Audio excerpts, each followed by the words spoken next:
अभी 2 दिन पहले आपने देखा होगा लोकसभा में आदरणीय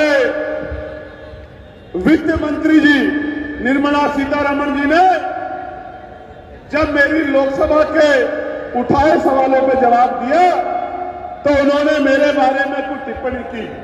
हालांकि वो टिप्पणी आपके संघर्ष को सम्मान देने की टिप्पणी थी, कोई क्रिटिसाइज करने की टिप्पणी नहीं थी, क्योंकि वो बड़ी हैं, मेरी मां के उम्र के बराबर हैं।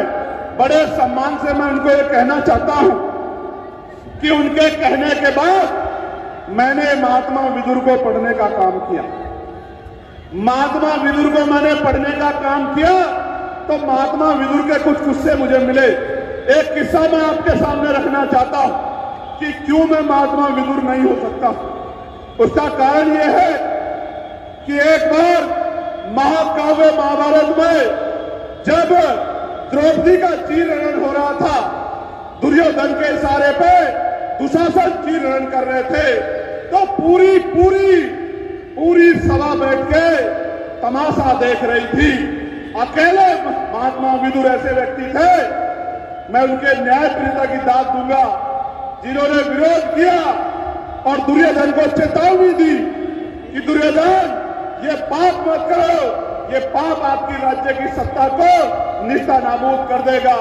मैं इसलिए मानता हूं कि मैं और महात्मा विदुर में फर्क है, क्योंकि अगर मैं होता, बाबा साहब अम्बेडकर का अनुयायी अगर उस समय होता तो उस सभा में दुशासन की टांग पे टांग धर के चीर देता, लेकिन किसी बहन बेटी का अपमान नहीं होने देता। मैं चुप होकर नहीं बैठता, मेरा जो होता तो होता, लेकिन मैं दुर्योधन और दुशासन की टांग पे टांग धर के चीर देता, लेकिन द्रौपदी का अपमान नहीं होने देता। ये फर्क है महात्मा विदुर में और मुझ में। जब मैंने उनको आगे पढ़ा तो मुझे पता लगा कि जब कौरवों और पांडवों में, महाकाव्य में जब मैंने पढ़ा कि कौरवों और पांडवों में जब बंटवारा होने लगा तो महात्मा विदुर ने प्रस्ताव दिया कि पांडवों को 5 गांव दे दो। दुर्योधन ने मना कर दिया, फिर युद्ध हुआ। आज भी ये युद्ध है।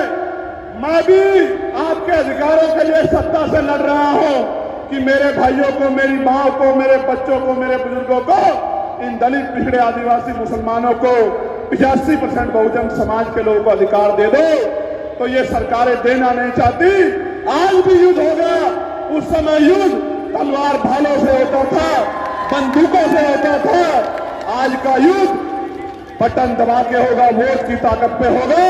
ये युद्ध होगा और मैं विश्वास से कहता हूं 2027 का युद्ध हम लोग बटन दबा के वोट लेके, वोट इकट्ठा करके जीतने का काम करेंगे। नहीं करेंगे बताओ?